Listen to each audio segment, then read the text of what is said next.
Hello everyone, welcome to my channel. আজকে আমি karst অঞ্চল সম্পর্কে আলোচনা করব। এর আগের ভিডিওগুলোতে আমি চ্যাপ্টার 1-এর ভৌমজলের ক্ষয়কার্য ভৌম জলস্তর পর্যন্ত আলোচনা করেছি। এরপরে আমি আলোচনা করব কার্স্ট অঞ্চল। যারা যারা আমার চ্যানেলটিতে নতুন তারা অবশ্যই চ্যানেলটি সাবস্ক্রাইব করো এবং পাশে থাকা বেল আইকনটি অবশ্যই প্রেস করে দিও, যাতে নতুন নতুন ভিডিও তোমাদের কাছে খুব সহজেই পৌঁছে যায়। তো কার্স্ট অঞ্চল, কার্স্ট একটি জার্মান শব্দ। কার্স্ট KARST, কার্স্ট একটি জার্মান শব্দ।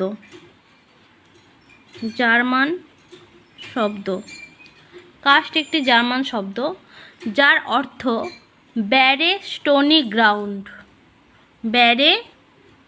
যার অর্থ ব্যারে স্টোনি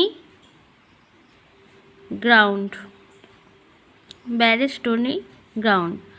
এর মানে উন্মুক্ত প্রস্তর ক্ষেত্র। তাহলে কার্স্ট একটি কি জার্মান শব্দ যার অর্থ ব্যারে স্টোনি গ্রাউন্ড বা উন্মুক্ত প্রস্তর ক্ষেত্র। যুগোস্লাভিয়ার অ্যাড্রিয়াটিক সাগরের তীরবর্তী ডালমেশিয়ান উপকূল অঞ্চলে চুনাপাথর দ্বারা গঠিত মালভূমি কার্স্ট অঞ্চল নামে পরিচিত। যুগোস্লাভিয়ার অ্যাড্রিয়াটিক সাগরের তীরবর্তী ডালমেশিয়ান উপকূল অঞ্চলের চুনাপাথর দ্বারা গঠিত মালভূমি কার্স্ট অঞ্চল নামে পরিচিত। এই কার্স্ট অঞ্চলের নাম অনুসারেই কিন্তু চুনাপাথরযুক্ত ভূমিরূপ অঞ্চলকে কার্স্ট ভূমিরূপ বা কার্স্ট অঞ্চল বলা হয়ে থাকে। যুগোস্লাভিয়ার মোট আয়তনের প্রায় 25% অধিকার করে রয়েছে কিন্তু এই কার্স্ট অঞ্চল। যুগোস্লাভিয়ার অ্যাড্রিয়াটিক সাগরের এই যে তীরবর্তী অঞ্চল, এই তীরবর্তী কার্স্ট অঞ্চলের নাম অনুসারেই পৃথিবীর সর্বত্র এ জাতীয় ভূমিরূপ বা কার্স্ট ভূমিরূপ নামে এই জাতীয় ভূমিরূপকে অভিহিত করা হয়। উদাহরণ: ভারতের উত্তরাঞ্চলের দেরাদুন, মধ্যপ্রদেশের পাঁচমারি, মেঘালয়ের চেরা মালভূমিতে কিন্তু এই প্রকার ভূমিরূপ দেখা যায়, যেগুলোকে কার্স্ট ভূমিরূপ বলে। তো প্রকৃত একটা সংজ্ঞা বা ডেফিনিশন কি হতে পারে? কার্স্ট অঞ্চল হলো প্রধানত ভৌম জল প্রবাহের দ্রবণ কার্যের দ্বারা সৃষ্ট চুনাপাথর অঞ্চলের শুষ্ক স্থলচিত্র। কার্স্ট অঞ্চল হলো প্রধানত ভৌম জল প্রবাহের দ্রবণ কার্যের ফলে বা দ্রবণ কার্যের দ্বারা সৃষ্ট চুনাপাথর অঞ্চলের শুষ্ক স্থলচিত্র। অর্থাৎ ভৌম জলের দ্রবণ ক্ষয়ের ফলে যে বিশেষ প্রকার ভূমিরূপের সৃষ্টি হয়, সেই বিশেষ প্রকার ভূমিরূপযুক্ত অঞ্চলকেই আমরা কি বলবো? কার্স্ট অঞ্চল। জেনিংসের মতে karst is a terrain with distinctive characteristics. Karst is a terrain with distinctive characteristics of relief and drainage arising primarily from a higher degree of rock solubility in natural waters than is found elsewhere. Karst ভূমিরূপ গড়ে ওঠার শর্ত বা অবস্থা, একভাবে বলতে গেলে আদর্শ কার্স্ট ভূমিরূপ উদ্ভবের জন্য চারটি বিশেষ শর্ত প্রয়োজন। কার্স্ট ভূমিরূপ গড়ে ওঠার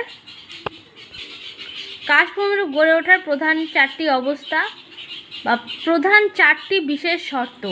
নাম্বার 1, ভূপৃষ্ঠের ওপরে বা কাছে সুগভীর চুনাপাথরের অস্তিত্ব থাকা দরকার। তাহলে নাম্বার কি দেব? 1, চুনাপাথরের অস্তিত্ব।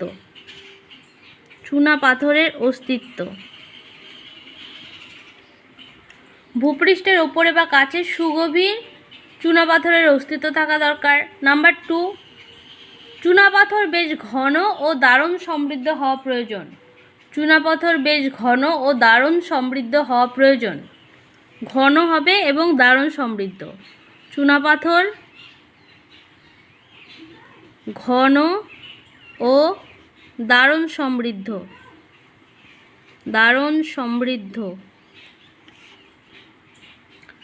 নাম্বার 3, সুস্পষ্ট কাস্ট ভূমিরূপ গড়ে ওঠার জন্য উপরিস্থিত চুনাপাথরের স্তর কেটে নিম্নস্থ সংঘাতশিলার উপর দিয়ে নদী প্রবাহিত হওয়া প্রয়োজন।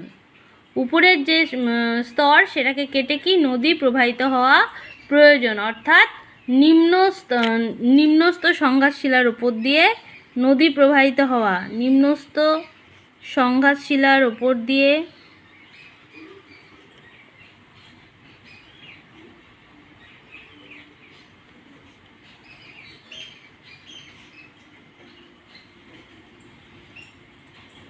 নদী প্রবাহিত হওয়া।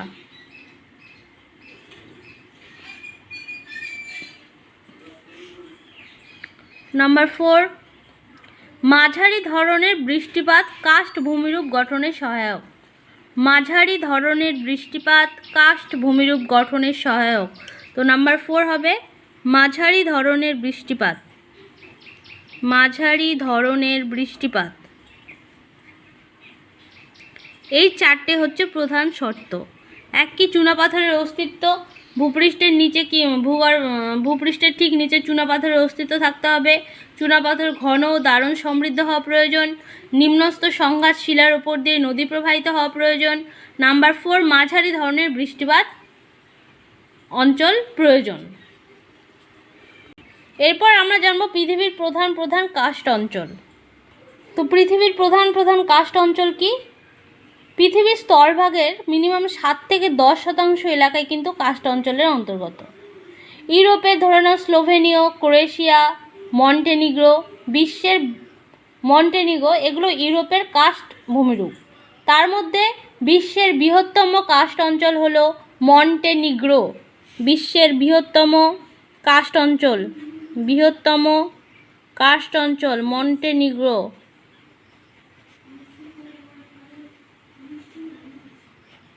মন্টেনিগ্রো।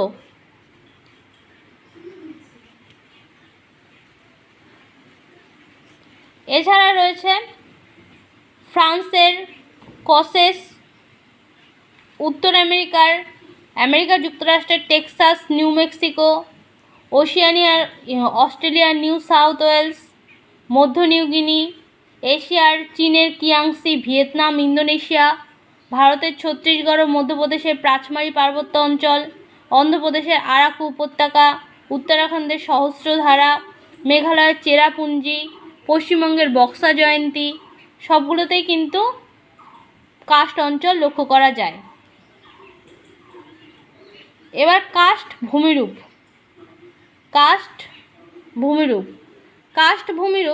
অঞ্চলের ভূমিরূপ ক্ষয়কার্যের ফলেও কাস্ট অঞ্চলের ভূমিরূপ গঠিত হয়ে থাকে এবং সঞ্চয় কার্যের ফলেও কিন্তু কাস্ট অঞ্চলের ভূমিরূপ গড়ে ওঠে। ক্ষয়জাত কাস্ট ভূমিরূপের সর্বপ্রথম ভূমিরূপ আমরা বলবো সিঙ্কহোল বা সোয়ালো হোল। নাম্বার 1, সিঙ্কহোল বা সোয়ালো হোল।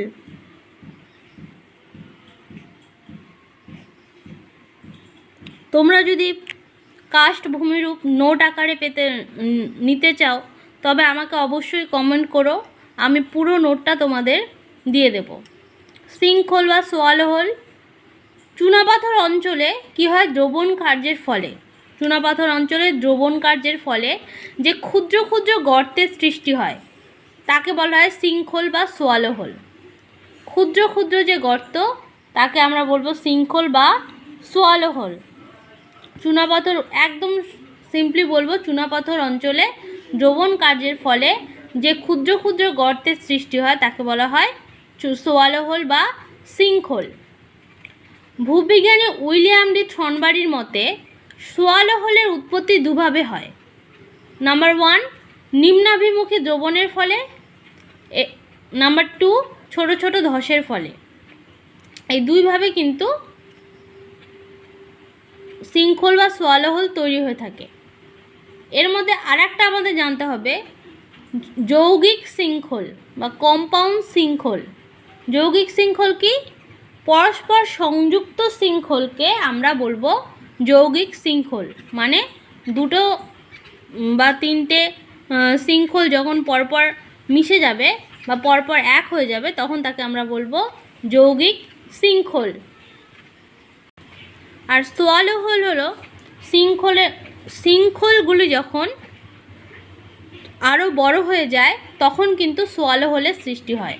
শৃঙ্খল আর সোয়ালোহল একই, কিন্তু শৃঙ্খল তুলনামূলক ছোট এবং সোয়ালোহল তুলনামূলক বড় জাতীয় গর্ত। দেখো সোয়ালোহলটা আমি একটু দেখানোর চেষ্টা করেছি। চুনাপাথরযুক্ত অঞ্চলে যখন এই ধরনের গর্ত সৃষ্টি হয় তখন তাকে বলা হয় সোয়ালোহল। এরপর আমরা আলোচনা করব পোনর।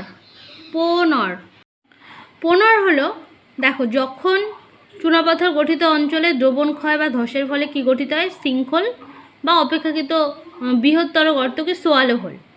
এই সোয়ালোহল বা শৃঙ্খল যখন একে অপরের সাথে যুক্ত হয় এবং সুড়ঙ্গের সৃষ্টি করে বা কোনো ফানেল বা সুড়ঙ্গ দ্বারা সোয়ালোহলগুলো যখন যুক্ত হয় তখন তাকে বলা হয় পোনর। এভাবে দেখো, এটা ধরো কাস্ট ভূমিরূপ কাস্ট অঞ্চল এবং এখানটায় শৃঙ্খল বা সোয়ালোহলগুলো অবস্থিত। এই শৃঙ্খল এবং সোয়ালোহলগুলো কিন্তু পরস্পর যুক্ত হলো বা কোনো ফানেলের দ্বারা শৃঙ্খল বা সোয়ালোহলগুলো যখন যুক্ত হয় তখন তাকে আমরা কিন্তু বলবো পোনর। বা পোনরে যদি একটা সুন্দর সংজ্ঞা আমরা দিতে চাই সেক্ষেত্রে বলবো শৃঙ্খল বা সোয়ালোহল থেকে ভূগর্ভস্থ গুহা পর্যন্ত বিস্তৃত গিবা সদৃশ্য স্তম্ভদণ্ডের মতো উল্লম্ব বা অত্যন্ত খাড়া সুড়ঙ্গ পথকে পোনর বলা হয়। এই পোনর কিন্তু যুগোস্লাভিয়াকে একে পোনর বলা হয়। ফ্রান্সে কিন্তু বলা হয় অ্যাভেন। যুগোস্লাভিয়ায় যেটাকে পোনর বলা হয়, ফ্রান্সে কিন্তু তাহলে তাকে বলবো অ্যাভেন। এবার দেখো বলবো ডোলাইন। ডোলাইন কি? ডোলাইন একটি স্লোভেনীয় শব্দ, ডোলিনা থেকে এসেছে। ডোলাইন স্লোভেনীয় শব্দ ডোলিনা থেকে এসেছে, যার অর্থ ভূদৃশ্যের মধ্যে এক অবনমন। ডোলাইন শব্দটি এসেছে স্লোভেনীয় শব্দ ডোলিনা থেকে, যার অর্থ ভূদৃশ্যের মধ্যে এক অবনমন। অর্থাৎ ভূদৃশ্যের মধ্যে বা ভূপৃষ্ঠের মধ্যে অবনমন অংশকেই আমরা বলবো ডোলাইন। পূর্বোত্তর যুগোস্লাভিয়ার বিশুদ্ধ চুনাপাথর গঠিত অঞ্চলে বা নদী উপত্যকায় শৃঙ্খল বা সোয়ালোহলগুলো কী হয়? ক্রমশ প্রসারিত হয়ে বৃহদাকার আবদ্ধ বা নিম্নভূমি তৈরি হয়, তখন তাকে আমরা বলবো ডোলাইন। বা অনেকগুলি শৃঙ্খল বা সোয়ালোহল একত্রে মিলে যে বড় গর্তের সৃষ্টি হয় তাকে আমরা বলবো ডোলাইন। ধরো চুনাপাথরযুক্ত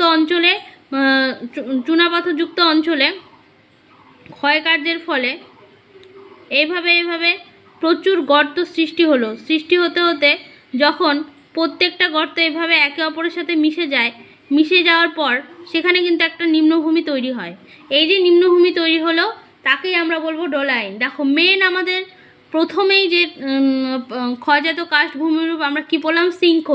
শৃঙ্খল ও সোয়ালোহলের সাথেই কিন্তু ক্ষয়কার্য প্রত্যেকটি ভূমিরূপ একে অপরের সাথে কিন্তু যুক্ত। দেখো শৃঙ্খল পড়লাম, শৃঙ্খলের সাথে সোয়ালোহল, শৃঙ্খলের বড়টা হচ্ছে সোয়ালোহল। পোনর কি? শৃঙ্খল ও সোয়ালোহলগুলো যখন একটি ফানেলের দ্বারা বা নল আকৃতির ফাটলের দ্বারা একে অপরের সাথে যুক্ত হয় তখন তাকে আমরা বলবো পোনর্স। এরপর আসলো ডোলাইন। ডোলাইন কি? শৃঙ্খল বা সোয়ালোহল যখন অনেকগুলি শৃঙ্খল ও সোয়ালোহল একসাথে মিশে গিয়ে একটি নিম্নভূমি গঠন করে তখন তাকে আমরা কি বলবো? ডোলাইন্স। ডোলাইন্স আমরা চারটে ভাগে বলতে পারি: ধসন ডোলাইন্স, দ্রবণ ডোলাইন্স, অধোঘট ডোলাইন্স এবং নিম্নস্থ কাস্ট ধসন ডোলাইন্স। ধসন ডোলাইন্স কি? চুনাপাথরযুক্ত অঞ্চলে ভৌমজল প্রবিষ্ট হয়ে দ্রবণ প্রক্রিয়ার গুহার সৃষ্টি করে এবং গুহার ছাদ পাতলা হয়ে ধসে পড়ে।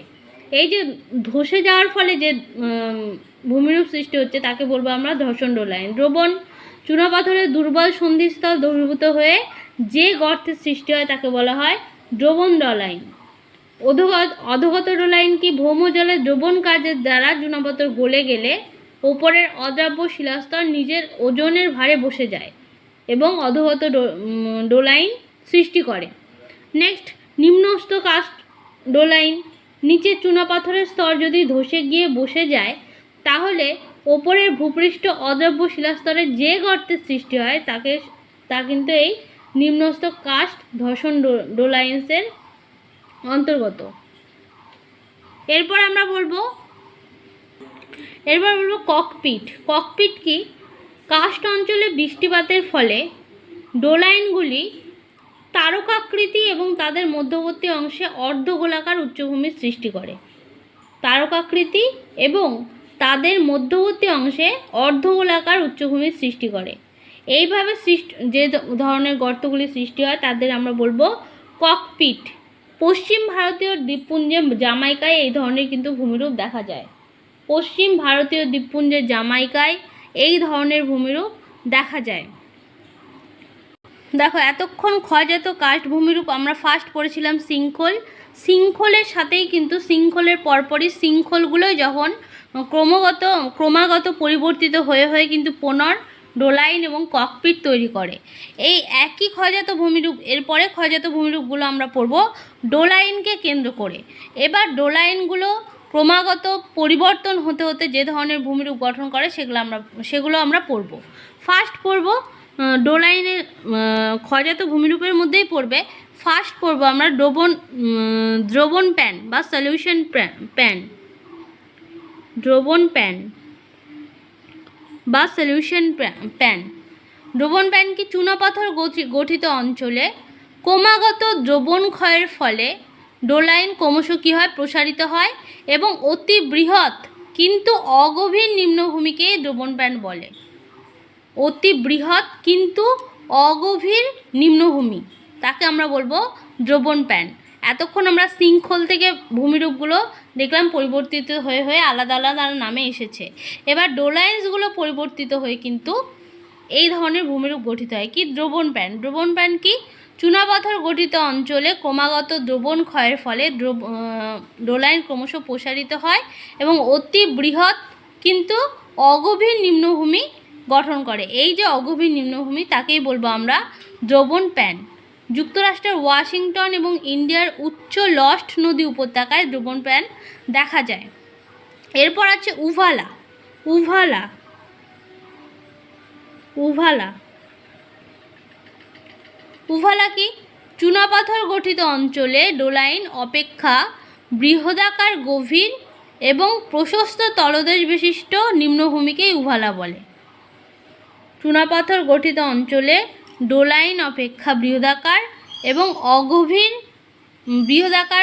এবং গভীর ও প্রশস্ত তলদেশ বিশিষ্ট নিম্নভূমিকেই বলা হয় উভালা। এরপর আছে পলজি। পলজি কি? চুনাপাথর গঠিত অঞ্চলে উভেলা অপেক্ষা বৃহদাকার। দেখো, প্রত্যেকটা ভূমিরূপ প্রত্যেকটার সাথে কিন্তু কানেক্ট আছে। পরপর যদি আমরা মনে রাখি তাহলে কিন্তু আমাদের সহজেই বিষয়টা মনে থাকবে। উভালা দেখলাম, উভালার পর এখন পলজি। পলজি কি? চুনাপাথর গঠিত অঞ্চলে উভালা অপেক্ষা বৃহদাকার, দীর্ঘাকার, সমতল তলদেশ যুক্ত, চারিদিকে খাড়া দেওয়াল বিশিষ্ট নিম্নভূমিকেই পলজি বলে। চুনাপাথর গঠিত অঞ্চলে কি হবে?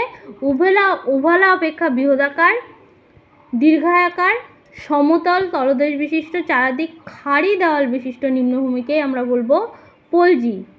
যুগোস্লাভিয়ার লিভেনোপলজি বিশ্বের দীর্ঘতম। যুগোস্লাভিয়ার লিভেনোপলজি বিশ্বের দীর্ঘতম।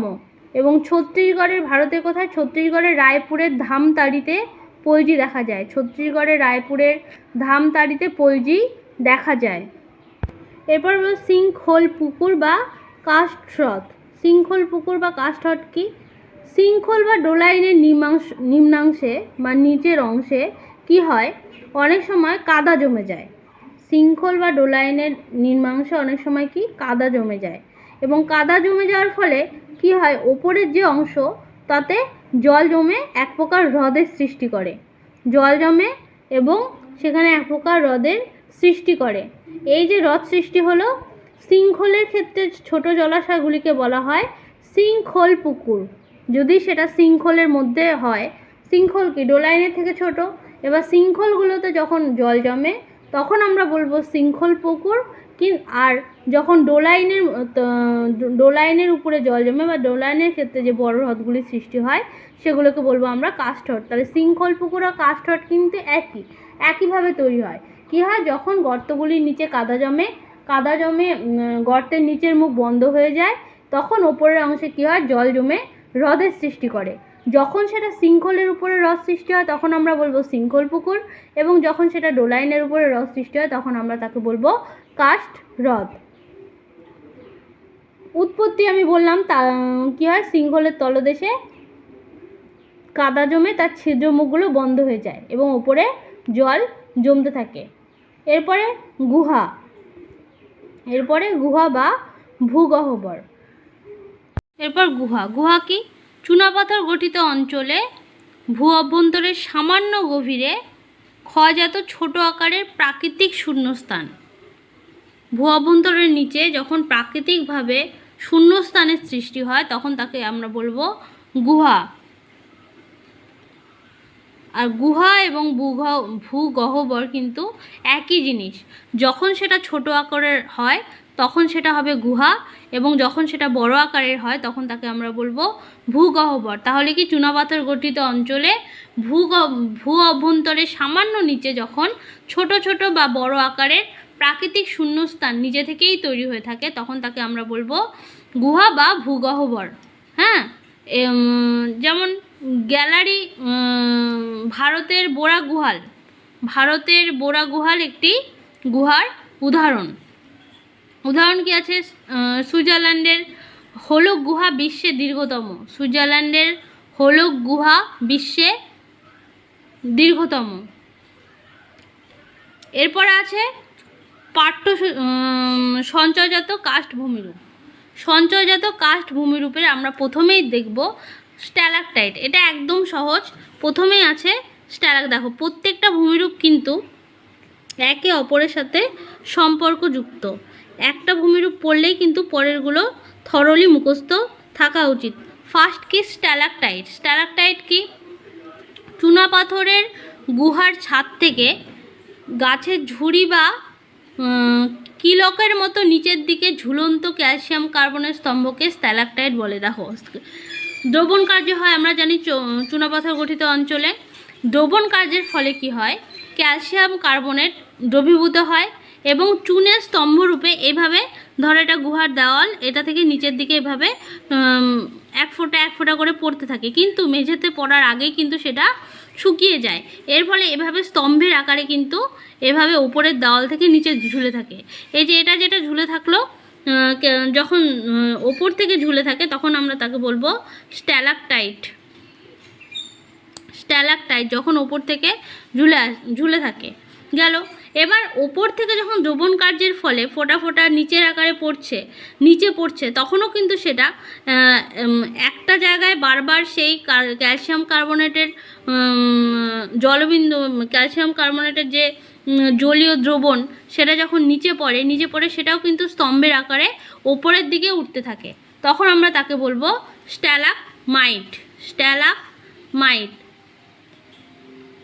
সঞ্চয়জাত ভূমিরূপের মধ্যে দুটো বেশি ইম্পর্টেন্ট, যেটা স্ট্যালাকটাইট এবং স্ট্যালাকমাইট। কী করে উৎপত্তি হয়, ভূপৃষ্ঠের কার্বনিক অ্যাসিড মিশ্রিত জল যখন চুনাপাথরের সংস্পর্শে আসে, ভূপৃষ্ঠের কার্বনিক অ্যাসিড মিশ্রিত জলের সংস্পর্শে কী হয়, চুনাপাথর গলে যায় এবং গলে গিয়ে চুনের জলীয় দ্রবণ সৃষ্টি করে।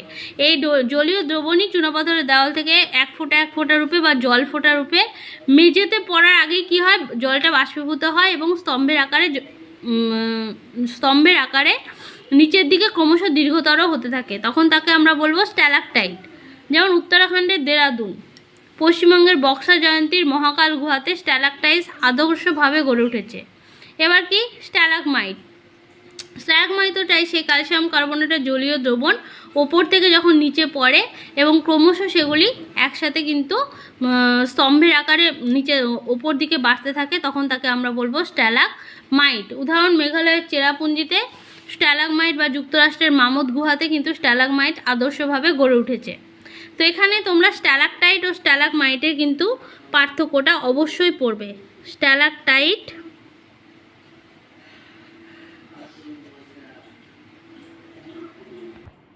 এরপর আসি গুহাস্তম্ভ। গুহাস্তম্ভ কি? এই যে দেখো একই স্ট্যালাকটাইট এবং স্ট্যালাগমাইট। স্ট্যালাকটাইট ওপর থেকে নিচের দিকে ক্রমশ বাড়ছে এবং স্ট্যালাগমাইট নিচ থেকে ক্রমশ ওপরের দিকে বাড়ছে। এইভাবে দুটো স্ট্যালাকটাইট স্ট্যালাগমাইট যখন একে অপরের সাথে মিশে যায় তখন কিন্তু তাকে আমরা গুহাস্তম্ভ বলবো। তাহলে স্ট্যালাকটাইট ও স্ট্যালাগমাইট যখন একে অপরের সাথে মিশে যায় তখন তাকে আমরা কিন্তু গুহাস্তম্ভ বলবো। উদাহরণ কি? উদাহরণ হচ্ছে দেরাদুনের তপকেশ্বর। এরপরে ড্রিফস্টোন বা পাতন স্তর। এটা কিছুই না, চুনাপাথরযুক্ত অঞ্চলে সঞ্চয়জাত যে ধরনের ভূমিরূপ তৈরি হয় গুহার মধ্যে সমস্ত ধরনের ভূমিরূপকে একত্রে আমরা ড্রিফস্টোন বলবো। মানে গুহার ছাদ থেকে চুনাপাথরের ডোবন ফোঁটা রূপে মেঝেতে বা দেওয়ালে বা ছাদে জমা হয়ে যে বৈশিষ্ট্যপূর্ণ ভূমিরূপ গড়ে ওঠে তখন তাকে আমরা বলবো পাতন স্তর বা ড্রিফস্টোন। মানে একটা চুনাপাথরযুক্ত অঞ্চলে গুহার মধ্যে সঞ্চয় কাজের ফলে যত ধরনের ভূমিরূপ গড়ে ওঠে সমস্ত ভূমিরূপকে আমরা একত্রে বলবো ড্রিফস্টোন। এই ড্রিফস্টোন নামকরণ করেছিলেন উইলিয়াম মরিস ডেভিস 1930 সালে। 1930 সালে। এছাড়াও কিন্তু কাস্ট ভূমিরূপ অনেক কাস্ট ভূমিরূপ দেখা যায় যেগুলো তোমাদের সিলেবাসের বহির্ভূত। তাই তোমাদের যেগুলো সিলেবাসের মধ্যে আছে সেগুলোই আমি আলোচনা করলাম। এবার মানব জীবনে কাস্ট অঞ্চলের প্রভাব। মানব জীবনে আমরা কাস্ট ভূমিরূপের কিন্তু দু ধরনের প্রভাব পাই। একই অনুকূল প্রভাব ও প্রতিকূল প্রভাব। অনুকূল প্রভাব কি? কৃষিকাজ। কৃষিকাজে কী করে সাহায্য করে? কাস্ট অঞ্চলে যে জলগুলো সঞ্চিত থাকে সেই জলগুলো সেচ কাজের মাধ্যমে কিন্তু সেখানে কৃষিকাজ হয়ে থাকে। পানীয় জল, কাস্ট অঞ্চলের ভৌম জল পানীয় জল হিসেবে ব্যবহৃত হয়। এছাড়া খনিজ, কাস্ট অঞ্চলে বিভিন্ন ধরনের খনিজ পাওয়া যায় যেমন ক্যালসিয়াম কার্বনেট, কেওলিন, চক ইত্যাদি। পর্যটন শিল্প, চুনাপাথরযুক্ত অঞ্চলে পর্যটন শিল্প গড়ে উঠেছে যেমন পোল্যান্ডের তাত্রা ন্যাশনাল পার্ক, ভারতের দেরাদুনের তপকেশ্বর, মেঘালয়ের শিলং, এগুলো কিন্তু চুনাপাথরের পর্যটন অঞ্চল। রোগ নিরাময়, কাস্ট অঞ্চলে উষ্ণ প্রস্রবণ রোগ নিরাময়ের জন্য বিখ্যাত যেমন পশ্চিমবঙ্গের বক্রেশ্বর উষ্ণ প্রস্রবণ। এগুলো গেল অনুকূল প্রভাব। এর কিছু প্রতিকূল প্রভাবও রয়েছে। প্রতিকূল প্রভাব কি? কাস্ট অঞ্চল প্রায়শই কিন্তু অনুর্বর হয় এবং তা চাষবাসের পক্ষে অনুপযুক্ত। নাম্বার 2, চুনাপাথর অঞ্চলে যে কোনো সময় ধসের সৃষ্টি হতে পারে বলে উন্নত পরিবহন ব্যবস্থা গড়ে তোলা যায় না। চুনাপাথর অঞ্চল কি সবসময় দ্রবণ কার্য চলছে, এর ফলে কী হয়? চুনাপাথর অঞ্চলে ধসের সৃষ্টি হয় এবং ধসের সৃষ্টি হয় জন্য সেখানে কিন্তু উন্নত পরিবহন ব্যবস্থা গড়ে তোলা সম্ভব হয় না। নাম্বার 3, এই অঞ্চলে অন্যান্য খনিজ সম্পদের অভাব থাকে বলে শিল্পোন্নতি ঘটে না। এই অঞ্চলে অন্যান্য খনিজ সম্পদের অভাব থাকে বলে কিন্তু শিল্পোন্নতি ঘটে না। এই গেল কাস্ট ভূমিরূপ। তোমরা যদি চাও, আবারও বলছি, কাস্ট অঞ্চলের বিভিন্ন ভূমিরূপ নোট আকারে ছবিসহ পেতে আমাকে কমেন্ট করে জানিও, আমি অবশ্যই তোমাদের দেব। ভিডিওটি দেখার জন্য ধন্যবাদ এবং ভিডিওটি ভালো লাগলে অবশ্যই লাইক, কমেন্ট এবং শেয়ার করো।